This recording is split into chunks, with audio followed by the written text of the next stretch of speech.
guys. Thank you for taking time out. It's impossible. Today I want to talk about the Thomas Eric Duncan case. Well, it's not really a case. It's, he was the first Ebola victim in Dallas, and he's not from Dallas. He's from a country called Liberia, heavily infested with the Ebola disease. He came to the United States apparently to see family and to marry his girlfriend or whatever, and passed away in our hospitals. And some people are saying he's not alive because of the race thing, and a lot of people use race.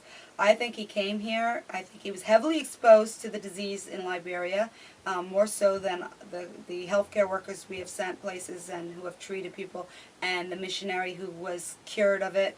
I think that it has to do with the person's system, how strong it is, and I think it has to do with the exposure. It has nothing to do with that he was black, white, yellow, but people like to use race. Oh, if he was white, he would have lived. No, it has nothing to do with that.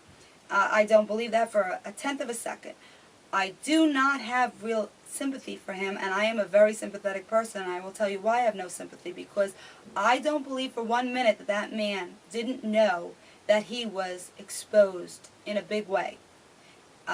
Could he have been coming here after he had handled a dead body that died of Ebola and watching everyone die around him? Could he have come here for better treatment, knowing there were no rooms, that people were dropping like flies, that there's much better medical care, that he had family here so he could say that's the reason he's coming, and maybe even see them before, or maybe be reunited and cured and be with them, or if he died, before he died, to see them again? Who the heck knows, folks? That's a possibility. There could be many reasons, but my problem with him is that he would come from such a country into ours, and that's like basically coming into a country with a bomb to your chest. You may not think you have it, or maybe he knew he had it. Who knows? Or maybe suspected, especially after he had handled this little young girl who passed away. Maybe he suspected it. We'll never be able to get inside his head and know that for sure, but to me, just knowing you're coming from that type of atmosphere into the United States, especially if he was going to see family, which he did, you're putting their lives at risk, and you're putting millions of us, me, my children, everybody that lives here and their children and security at risk.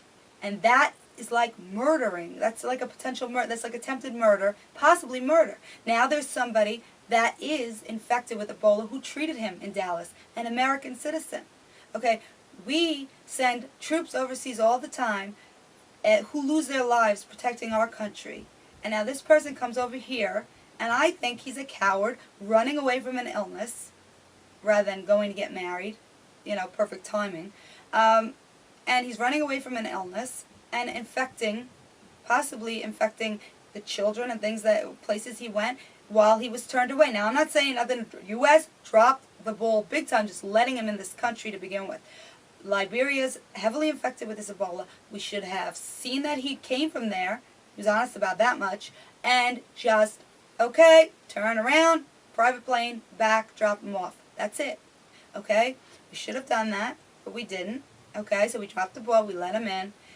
Taking people's temperatures, I'm sorry, he didn't have a fever at the time. That does nothing, because there is a time rate in which there are no symptoms. Maybe they're not contagious yet, but they become. And what, at the gate, you're going to be able to tell that by then? No. And, testing people, it's ridiculous. Just shut down the borders, U.S. Come on, Obama, do your freaking job. Protect the one country you promised to defend, which is us. I mean, I just don't get it. He's making it like it's not a big deal, but if it affected the White House, if it came to the White House, Ebola, oh, trust me, if it came near the White House, then he'd give a damn. I'm not saying he doesn't care at all, but he's making it less important than I think that it is, and he's trying to calm down people, and other people are trying to calm down. Everyone's trying to calm everyone down, but the potential here is for a pandemic, and I hope this is boring enough to this point that my kids aren't going to watch this, because I don't want to scare them, but me being a hypochondriac as it is, and OCD and stuff, this freaks me out. Okay? I'm worried. And I remember a movie about this, like, it wasn't this disease, I forgot. It was years and years ago. I was a teenager, where a virus came from monkeys, and it was transmitted. People were coughing in a movie theater and stuff, coughing all around, and everyone just started getting sick and dying, and people were all dressed up in these big suits, just like they are now in these countries. And it is scary, because it's making me relive that movie that was scary enough, just seeing it as a movie. The potential here for what this Mr. Duncan did is outrageous. So we should have sent him back, and or when he got well, that should have just been done. That, I don't care what he wrote, but he said he had no exposure.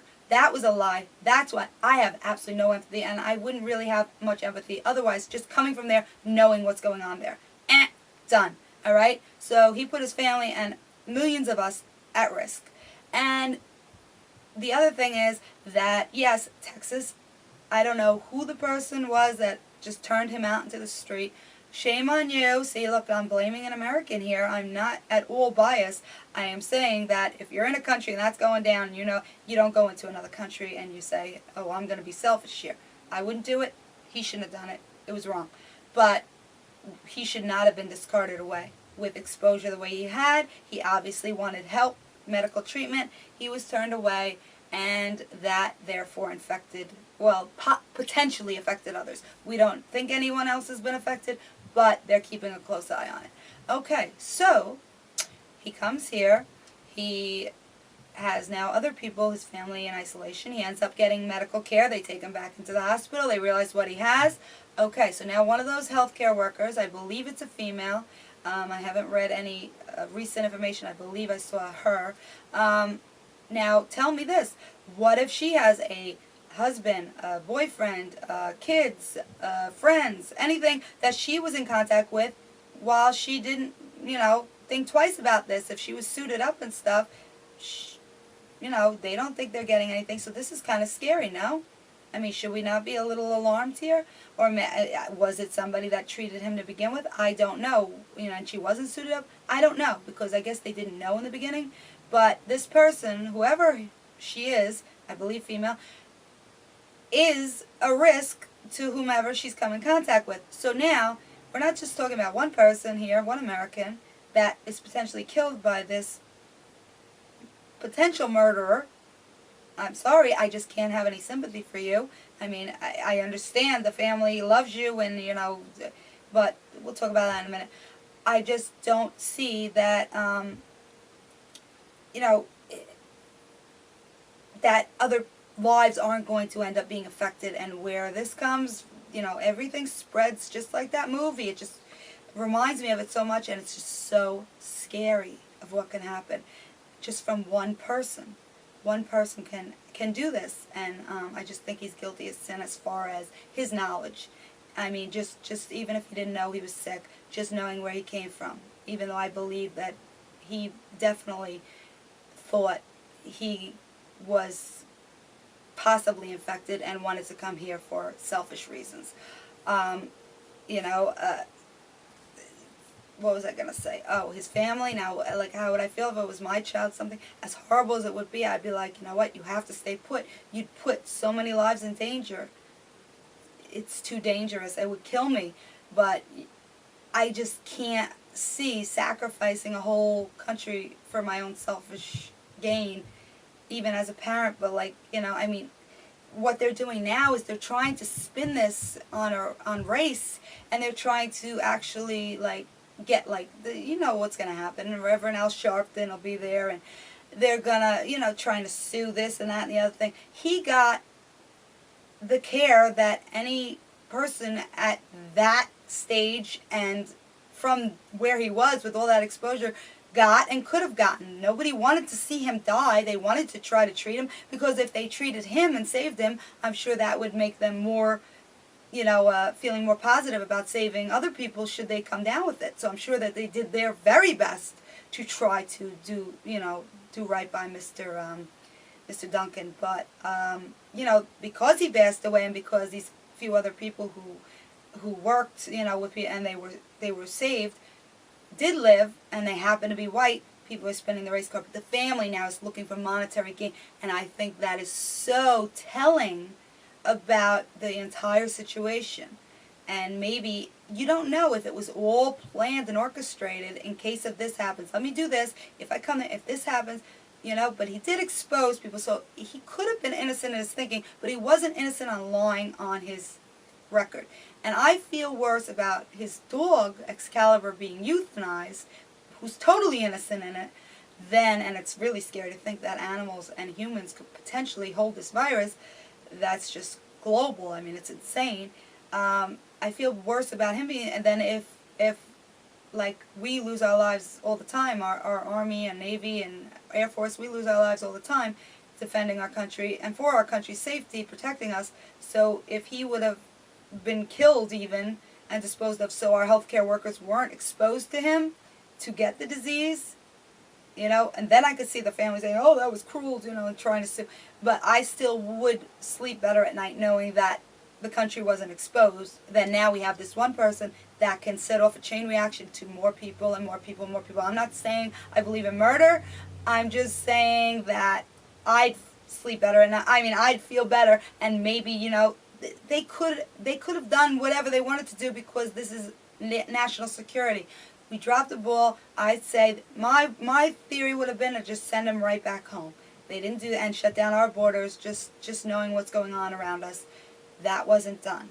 Okay, so, sorry, Mr. Duncan. I can't have that much empathy for you because I have more empathy for the welfare of my own children and their futures than I do for somebody who lied to our country, who came in here and infected another person who may infect others and may just totally devastate this country. And I just cannot care. I just can't care about you. I can't. And, I see a lot of people who are rest in peace and this and the other thing, and I'm wondering, what world do you live in? You obviously don't care that much about your country, you don't care that much about your children.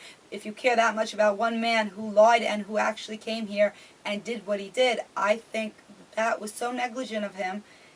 Knowing or not knowing, he knew where he was coming from. He knew what was around him. He knew something. Whether he knew he was sick or not, he knew enough not to come to another country and affect the country, okay?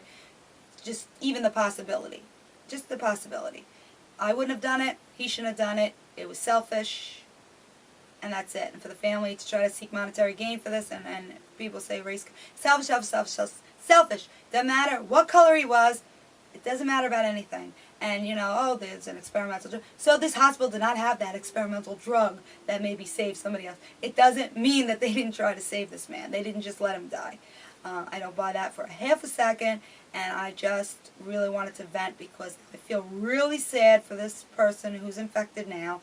I hope she gets better. I hope that she didn't infect anybody else. I hope we can contain this. I hope we can find a way to help out these other countries without bringing them into our borders. Shut the borders down, Obama. Just take this very, very, very seriously. Stop your golf games, whatever you're doing over there. Stop it. Shut the nation down. Let it protect the country. You vowed to protect again. And just do it. Just do it for the risk factor. Just the slightest, littlest risk, because mistakes were obviously already made. They can be made again, and they will be made again. Okay? So you can't trust, this to be a fail-safe, your little protection. I live by Kennedy Airport. I'm not feeling very safe. So it's not cool at all. So just take it a little more seriously, Obama, and just shut down the borders. And if you want to send troops over there to help people, do that. You want to help them build hospitals, I'm all for. I don't want to see these innocent children and these mothers and fathers dying over there. That's horrible. I have all the empathy in the world for them. I don't have empathy for the one person who was selfish enough to come and affect us. And you don't see those other people doing it. And you know what? Maybe it would have got here. Maybe it wouldn't have. Who the heck knows? But you know what? I can't help but feel this way. I am selfish or not. I don't care what you say. I'm a mother, and maybe if I wasn't, I'd think differently. But this is how I feel. And sorry, I had a rant, vent, whatever. Get my jollies out today. And thank you for taking time out with me to Impossible. Feel free to put your thoughts below. I don't care. Negative, positive, I don't care. Just come at me because that's how I feel. And, I appreciate you watching.